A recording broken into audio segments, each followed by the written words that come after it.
안녕하십니까? 내 하나님 만나기를 예비하라. 네 번째 시간에 함께 참여하신 여러분을 환영합니다.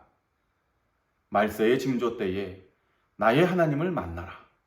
그 하나님은 우리의 아버지이시며 우리를 사랑하셔서 그 아들까지 내어주신 은혜의 하나님이시다. 온 우주에 이와 같은 신은 없다. 지난 3일간 우리가 나눈 하나님에 대한 이야기입니다. 그리고 우리가 꼭 만나야 할 우리의 하늘 아버지에 대한 말씀인 것이죠. 이쯤 되면 여러분은 그렇다면 그 하나님을 어떻게 만날 수 있을까 궁금하실 것입니다. 만난다는 것은 직접 보고 만지고 느낄 수 있는 그런 것이어야 하는데, 아버지 하나님은 영적인 존재로서 눈에 보이지도 않으시고, 인간이 되셨던 예수님은 십자가에 달려 돌아가셨고 부활하셔서 하늘에 올라가셨다고 성경에 기록되어져 있습니다. 전체 주제의 말씀처럼 말세에 너의 하나님 만나기를 예비하라고 말씀하고 계신데, 그렇다면 우리는 무슨 수로 나의 하나님을 만날 수 있겠습니까? 오늘은 성령님의 인도하심이라는 제목으로 이 질문에 대한 답을 찾아보도록 하겠습니다. 하나님의 사랑으로 우리에게 은혜로 베풀어 주신 독생자 예수 그리스도께서는 인간으로 이 땅에 오셔서 어떻게 하면 인간으로서 하나님과 동행할 수 있는지 몸소 보여주셨습니다. 그분은 이 땅을 사시면서 단 한 번의 죄도 없이 우리의 모본자로 온전한 삶을 사셨습니다. 히브리서 4장 15절의 말씀입니다. 모든 일에 우리와 한결같이 시험을 받은 자로되 죄는 없으시니라. 예수님께서는 죄로 분리된 하나님과 우리 사이를 연결시키기 위해 이 땅에 오셨기 때문에 그분은 죄 없는 삶을 사셔야 하셨습니다. 그분은 의로우신 삶으로 늘 하나님과 동행하시는 삶을 사셨습니다. 그래서 그분은 제자들에게 이렇게 말씀하셨습니다. 요한복음 14장 9절입니다. 예수께서 가라사대 나를 본 자는 아버지를 보았거늘 어찌하여 아버지를 보이라 하느냐. 우리는 예수님의 삶을 바라보므로 어떻게 하나님을 만날 수 있는지 배우게 됩니다. 예수님은 인간으로 이 땅에 사시면서도 늘 하나님과 대화하며 동행하셨습니다. 그러나 여러분, 그것은 그분 스스로의 능력이 아니었습니다. 그분은 우리와 같은 존재이셨기 때문에 육적인 신분으로는 영적인 존재를 직접 보거나 만질 수 없으셨습니다. 그렇다면 인간이셨던 예수님은 어떻게 영적인 존재인 하나님을 만나고 동행할 수 있었을까요? 그분에게는 아주 특별한 하나님의 영이 함께 하셨습니다. 성경은 그분을 또 다른 하나님으로서 성령이라고 우리에게 소개합니다. 예수님께서는 이 땅에 태어나실 때부터 성령 하나님의 인도하심으로 탄생하셨습니다. 마태복음 1장 18절입니다. 예수 그리스도의 나심은 이러하니라. 그 모친 마리아가 요셉과 정혼하고 동거하기 전에 성령으로 잉태된 것이 나타났더니. 성령의 능력으로 태어나신 예수님께서는 자라나시고 살아가시면서 매 순간 성령 하나님의 인도하심 속에 살아가셨습니다. 하늘아버지께서는 인간인 예수님에게 직접 나타나지는 않으셨으나 성령 하나님을 통해 예수님의 삶을 친히 인도해 주셨습니다. 누가복음 4장 18절의 말씀입니다. 주의 성령이 내게 임하셨으니 이는 가난한 자에게 복음을 전하게 하시려고 나에게 기름을 부으시고 나를 보내사 포로된 자에게 자유를, 눈먼 자에게 다시 보게 함을 전파하며 눌린 자를 자유케 하고. 인류를 위한 예수님의 모든 봉사와 희생은 성령 하나님의 임재하심으로 그분의 능력으로 가능했다고 예수님은 말씀하십니다. 그렇다면 성령께서 어떻게 예수님의 삶을 인도하셨는지 한번 살펴보겠습니다. 여러분은 아시다시피 예수님은 가장 미천한 자로 이 땅에 나셨습니다. 태어날 방조차 없어 마국간에서 태어나셨다는 사실을 그리스도인이 아닌 사람들도 익히 알고 있습니다. 그러나 그러한 열악한 환경 가운데에서도 하나님께서 그를 그렇게 내버려 두지 않으시고 성령으로 그를 인도하셨습니다. 그래서 이 경험을 통해 예수님은 집 없는 자의 서름을 이해하고 위로하실 수 있는 분이 되셨습니다. 예수님은 어린 시절 공권력의 위협으로부터 도망하여서 해외로 도피하기도 하셨습니다. 그러나 그때도 성령께서 그를 인도해 주셨습니다. 이를 통해 예수님은 쫓기고 도망하는 자들의 어려움을 이해하시고 위로하실 수 있는 분이 되셨습니다. 예수님은 어린 시절 이복 형제들이 득실거리는 불우한 가정 환경 가운데에서 자라셨습니다. 그러나 이 불행 가운데에서도 성령께서는 그를 떠나지 않으시고 인도해 주셨습니다. 그래서 예수님은 가정의 어려움으로 마음 아리하는 자들을 동정하시고 위로하실 수 있었습니다. 예수님께서는 매우 가난한 가정에서 자라셨습니다. 아버지께서 몸이 아파 하루 일하지 못하면 그 다음날은 온 식구들이 굶주려야 했습니다. 그러나 그 궁핍함 가운데에서도 성령께서 그를 인도하셨습니다. 그래서 예수님은 굶주린 자의 서름을 공감하시고 위로하실 수 있으셨습니다. 예수님은 가난 때문에 학교 문턱도 가보지 못하셨습니다. 그러나 성령께서 그와 함께 하셔서 그를 하늘의 지혜로 채우셨습니다. 이를 통해 예수님께서는 못 배운 자들의 답답한 마음을 헤아리시고 그들을 제자로 삼으시며 위로해 주셨습니다. 예수님은 고향에서 배척당하고 쫓겨나셨습니다. 그러나 그때에도 성령께서는 그와 함께 하셨습니다. 이를 통해 예수님은 따돌림 당하고 무시당하는 홀로 된 자들의 억울함을 풀어주시고 위로하실 수 있으셨습니다. 이와 같이 예수님의 생애는 인간이 겪을 수 있는 가장 힘들고 어려운 극한 상황 가운데 처해 있었습니다. 그러나 그분은 죄를 범하지도 않으셨고 그 인생이 삐뚤어지지도 않았습니다. 이는 그 아들을 사랑하시는 아버지의 성령으로 인도함을 받았기 때문입니다. 예수님은 우리의 모본이십니다. 예수님이 그렇게 하셨다면 우리도 그렇게 할 수 있습니다. 하나님께서는 예수님께 보내셨던 동일한 성령 하나님을 오늘날 우리에게도 보내주시겠다고 말씀하십니다. 누가복음 11장 13절입니다.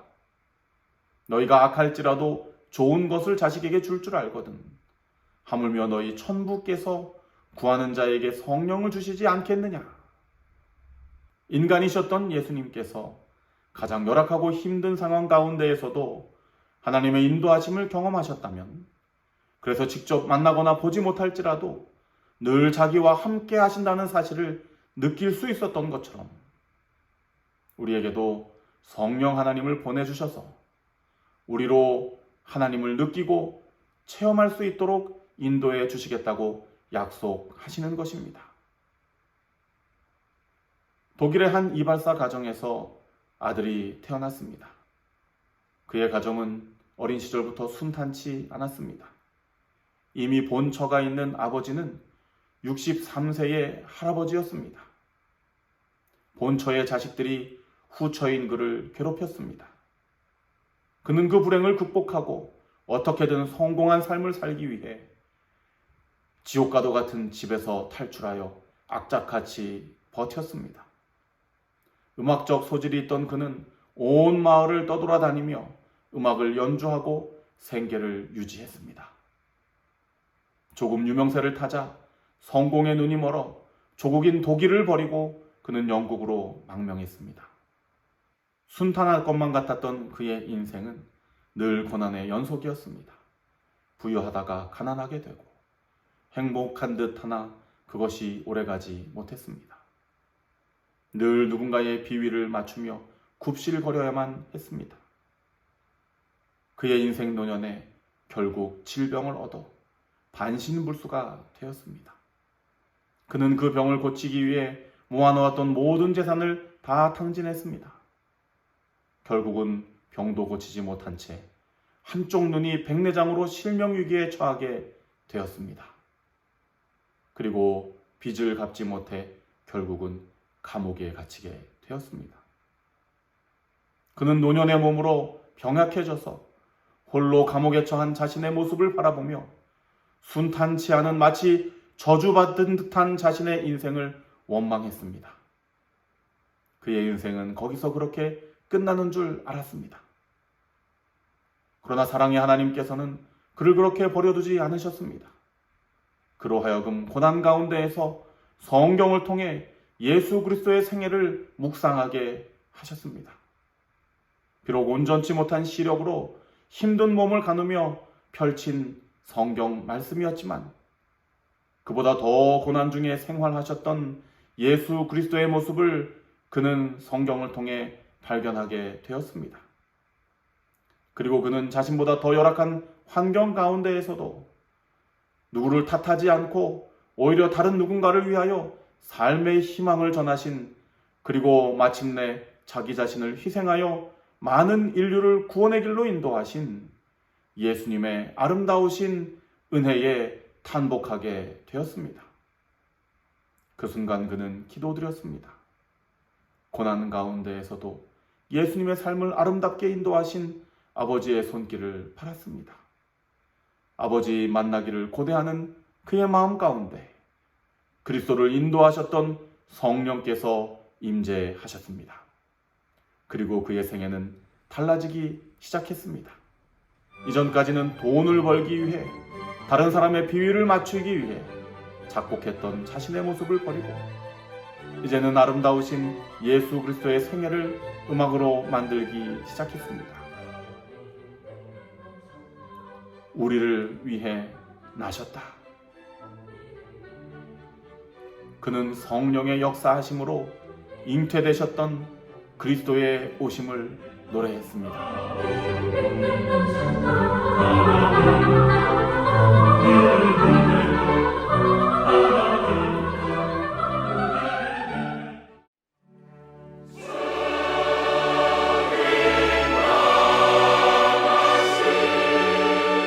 죽임당하신 어린 양, 우리 죄를 담당하시고 고난 가운데 처하신 그리스도의 희생에 감사를 드렸습니다.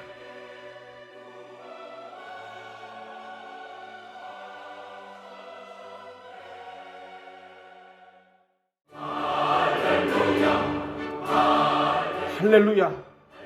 우리의 아버지 되시며 온 우주의 통치자 되시는 하나님을 찬양합니다. 할렐루야, 할렐루야, 할렐루야. 이 사람은 바로 음악의 어머니로 세상에 알려진 핸델입니다. 그는 여전히 반신불수의 온전치 못한 시력, 빚 독촉에 시달리는 감옥살이 신세였습니다. 그러나 그의 마음은 성령 하나님의 인도하심으로 뜨겁게 불타오르고 있었습니다. 그의 삶을 채웠던 고난과 역경들이 오히려 그리스도의 생애와 중첩되면서 그는 경험에서 우러난 더 깊은 감동의 찬양을 써내려가기 시작했습니다. 그는 24일 만에 무려 53곡이나 되는 오라토리오 메시아를 완성하게 되었고, 그는 이 찬양을 통해 그를 인도하시는 하나님을 만나뵐 수 있었습니다. 그의 찬양은 이후로 유럽에서 단 한 해도 거르지 않고 매년 말마다 연주되는 찬양이 되었으며, 특별히 할렐루야가 연주될 때에는 그 어떤 높은 지위의 사람이라도 모두 자리에서 일어나 경청하는 귀한 찬양이 되었습니다. 그의 불우한 인생은 더 이상 사람들 사이에 기억되지 않았습니다. 위대한 찬양 메시아를 작곡한 하나님의 종 핸델로 기억되게 되는 것입니다.